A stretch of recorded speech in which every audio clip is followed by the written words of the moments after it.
एक समय महाराज युधिष्ठिर ने भगवान श्री कृष्ण से कहा कि हे प्रभु, ऐसा कौन सा व्रत है जिससे मनुष्य के सांसारिक दुख कलेश दूर हों और वे पुत्र पौत्र से युक्त होकर आनंदित रहें। युधिष्ठिर के वचन सुनकर श्री कृष्ण बोले, हे राजन, तुम्हारा प्रश्न अति उत्तम है। मैं तुम्हें एक कथा सुनाता हूँ, ध्यान से सुनो। जब वसुदेव और देवकी मथुरापुरी में राजा कंस के कारागार में कैद थे, कंस ने उनके 6 पुत्रों को मार डाला था। तब लोमस ऋषि उनसे मिलने कारागार में गए। ऋषि को आया हुआ देखकर दोनों बहुत प्रसन्न हुए। लोमस ऋषि बोले, हे देवकी, मैं जानता हूँ कि तुम्हारा मन बहुत दुखी है। दुराचारी कंस ने तुम्हारे 6 पुत्र मार डाले हैं। इसी प्रकार राजा नहुष की पत्नी चंद्रमुखी भी दुखी रहा करती थी। उसने संतान सप्तमी का व्रत विधि विधान सहित किया, जिससे उसे संतान सुख मिला। यह सुनकर देवकी ने हाथ जोड़कर ऋषि से कहा कि हे ऋषिराज, कृपया रानी चंद्रमुखी की कथा और इस व्रत का विधान विस्तार से बताएं, जिससे मैं भी इस दुख से छुटकारा पा सकूं। लोमस ऋषि ने कहा, राजा नहुष अयोध्या नगरी के राजा थे। उनकी पत्नी चंद्रमुखी अत्यंत सुंदर थी। उसी नगर में विष्णुगुप्त नामक ब्राह्मण भी रहता था। उसकी पत्नी का नाम भद्रमुखी था। वह भी अत्यंत रूपवती थी। रानी और ब्रह्माणी दोनों में बहुत प्रेम था। दोनों में बहुत प्रेम था। एक दिन दोनों सखियां सरयू नदी में स्नान हेतु गईं। वहां पर अनेक स्त्रियां सरयू नदी में स्नान कर निर्मल वस्त्र पहनकर एक मंडप में भगवान शिव और माता पार्वती की मूर्ति स्थापित कर उनकी पूजा कर रही थी। दोनों सखियों ने उन स्त्रियों से पूछा कि तुम यह किसका पूजन व्रत कर रही हो। उन स्त्रियों ने बताया कि हम संतान सप्तमी का व्रत कर रहे हैं। हमने शिव पार्वती का पूजन चंदन अक्षत आदि से विधि विधान से किया है। यह इसी व्रत की विधि है। यह सुन उन दोनों सखियों रानी और ब्रह्माणी ने भी यह व्रत करने का संकल्प लिया और अपने घर वापस लौट गईं। ब्रह्माणी तो इस व्रत को नियम से करती रही, लेकिन रानी राजवध में कभी कभी व्रत करना भूल जाती थी। समय आने पर दोनों की मृत्यु हो गई। अगले जन्म में रानी बदरिया बनी और ब्रह्माणी को मुर्गी का जन्म मिला। ब्रह्माणी को तो मुर्गी की योनि में भी सब याद रहा और भगवान से पार्वती का ध्यान करती रही, लेकिन रानी बदरिया बनने के बाद सब कुछ भूल गई। समय आने पर दोनों की मृत्यु हो गई। अब तीसरे जन्म में दोनों पुनः मनुष्य बनी। रानी एक राजा के यहाँ राजकुमारी के रूप में जन्मी। उस ब्राह्मणी ने पुनः एक ब्राह्मण की कन्या के रूप में जन्म लिया। उस ब्राह्मण कन्या का नाम भूषण देवी रखा गया। विवाह योग हो जाने पर भूषण देवी का विवाह गोकुल निवासी अग्निजील नामक ब्राह्मण से हुआ। भूषण देवी बिना आभूषण के भी इतनी सुंदर लगती थी कि कामदेव की पत्नी रति भी उसके सामने लजाती थी। उसके अत्यंत सुंदर कर्मनिष्ठ सुशील स्वभाव, चंद्रमा के समान धर्मवीर और सर्वगुण संपन्न 8 पुत्र हुए।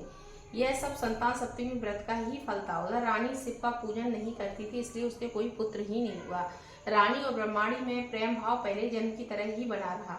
रानी जब वृद्धा हुई तो उसके एक गूंगा बहरा बुद्धिहीन पुत्र हुआ, जो 9 वर्ष की आयु में संसार को छोड़कर चला गया। अब तो रानी पुत्र शोक में अत्यंत दुखी और व्याकुल रहने लगी। एक दिन भूषण देवी रानी के घर अपने सभी पुत्रों को लेकर पहुंच गई। रानी का हाल जानकर उसे बहुत दुख हुआ। इधर रानी ब्रह्माणी के वैभव और पुत्रों को देखकर मन ही मन ईर्ष्या करने लगी। उसके मन में भी पाप आ गए कि भूषण देवी ने रानी का दुख कम करने के लिए अपने सभी पुत्र रानी के समीप छोड़ दिए। रानी ने ईर्ष्या के वशीभूत होकर उन सभी ब्राह्मण पुत्रों को लड्डू में विष मिलाकर खिला दिए, लेकिन भगवान शिव जी की कृपा से एक भी ब्राह्मण पुत्र नहीं मरा। यह देखकर रानी को आश्चर्य हुआ। शिव जी की पूजा सेवा से निवृत्त होकर जब ब्राह्मणी रानी के पास लौटी तो रानी ने उनसे कहा कि मैंने तेरे पुत्रों को मारने के लिए उनके विषयुक्त लड्डू खिलाए थे, लेकिन एक भी नहीं मरा। तूने ऐसा कौन सा दान पुण्य व्रत किया है जिसकी वजह से तेरा एक भी पुत्र नहीं मरा और तू नित्य नए नए सुख भोग रही? तू बड़ी सौभाग्यवती है। इसका भेद तू निष्कपट होकर मुझे बता, मैं तेरी बड़ी ऋणी रहूंगी। रानी के ऐसे दीन वचन सुनकर ब्रह्माणी बोली, हे रानी, मैं तुम्हें पिछले जन्मों का हाल कहती हूँ। पिछले जन्म में तुम राजा नहुष की पत्नी चंद्रमुखी थी, मैं भद्रमुखी नाम की ब्राह्मणी थी। हम दोनों अयोध्या में रहते थे। हम दोनों सखियां थीं। एक दिन हम दोनों सरयू नदी में स्नान करने के लिए गए तो वहां पर दूसरी स्त्रियों को संतान सप्तमी का व्रत और भगवान शिव का पूजन करते देखकर हम दोनों ने भी यह व्रत का संकल्प लिया। तुम तो राजमद में सब भूल गई और व्रत का संकल्प पूरा न करने का दोष तुम्हें लगा। इसी दोष का फल तुम आज भोग रही हो। मैंने यह व्रत पूरी विधि विधान से नियमित किया और आज भी यह व्रत करती हूँ। दूसरे जन्म में तुम बदरिया बनी और मैं मुर्गी बनी। शिव जी की कृपा से व्रत का प्रभाव और भगवान नाम में इस जन्म में भी नहीं भूली और नियमित यह व्रत करती रही। तुम अपने संकल्प को इस जन्म में भी भूल गई। मेरे विचार से तुम्हारे दुखों का यही कारण है, अन्य कोई कारण मुझे दिखाई नहीं देता। इसलिए मेरी बात मानकर तुम भी संतान सप्तमी का व्रत करो, इसी से तुम्हारे संकट दूर हो सकते हैं। लोमस ऋषि बोले, हे देव की ब्राह्मणी के मुख से पूर्व जन्म का वृतांत सुन रानी को अपने पिछले जन्मों की कथा याद आ गई। वह अपना संकल्प पूरा न करने का पश्चाताप करने लगी। रानी ने भगवान शिव और माता पार्वती की महिमा का गुणगान किया। उसी दिन से रानी नियमित रूप से संतान सप्तमी का व्रत करने लगी। इस व्रत के प्रभाव से रानी को संतान सुख का प्राप्त हुआ। सारे सुखों को भोगकर अंत में शिवलोक गई। भगवान शिव जी के इस व्रत का ऐसा प्रभाव है कि पथभ्रष्ट मनुष्य भी यदि पुनः अपने सही पथ पर अग्रसर हो जाता है तो वह भी समस्त ऐश्वर्य भोग अंत में मोक्ष प्राप्त करता है। इसलिए हे देवकी, मैं तुमसे भी इस व्रत को करने के लिए कह रहा हूँ। तुम यह व्रत करने का दृढ़ संकल्प अपने मन में करो। इस व्रत को करने से तुम्हें भी संतान सुख मिलेगा। यह कथा सुनकर देवकी ने हाथ जोड़कर लोमड़ ऋषि से पूछा कि हे ऋषिवर, मैं इस व्रत को अवश्य करूंगी। आप इस कल्याणकारी व्रत का विधान व नियम विस्तार से मुझे बताइए। तब ऋषि लोमस बोले कि हे देवकी, यह व्रत भाद्रपद महीने की शुक्ल पक्ष की सप्तमी को किया जाता है। इस दिन ब्रह्म मुहूर्त में उठकर नदी न मिलने पर कुएं के पवित्र जल से स्नान करके स्वच्छ वस्त्र पहनकर भगवान शिव और माता पार्वती की मूर्ति की स्थापना करनी चाहिए।